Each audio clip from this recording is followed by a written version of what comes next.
Hi there. Today we are going to take a look at how to create a new vendor memo. This way we will be able to send the inventory we own to a specific vendor. In order to create the new vendor memo, you can take the following steps.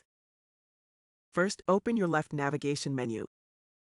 Click on the vendor's menu option. Choose the vendor by clicking one of the options on the left side. In this demo, we will use the first available vendor.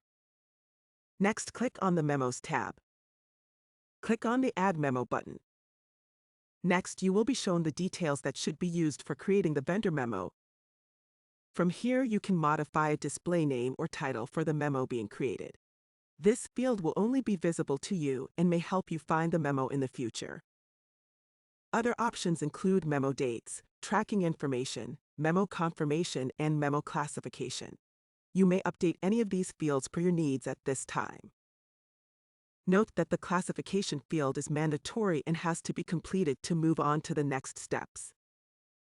Once you are happy with your input, click on the Next button. Now we will need to select the items we would like to send to the vendor as memo. Note that only items on hand are displayed here. Items can be selected by scanning them with a barcode scanner, manually selecting in the list, or uploaded via spreadsheet using the Select from Excel or CSV button.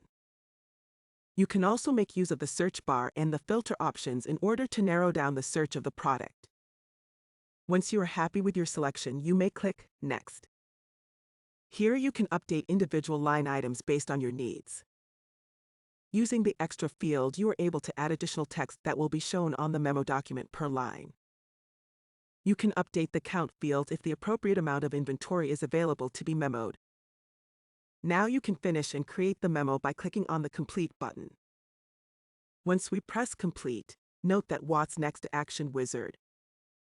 Note that the first option allows you to download the memo as a PDF file. The second option allows you to start creating the second vendor memo right away. That's it for creating vendor memos. Thanks for watching.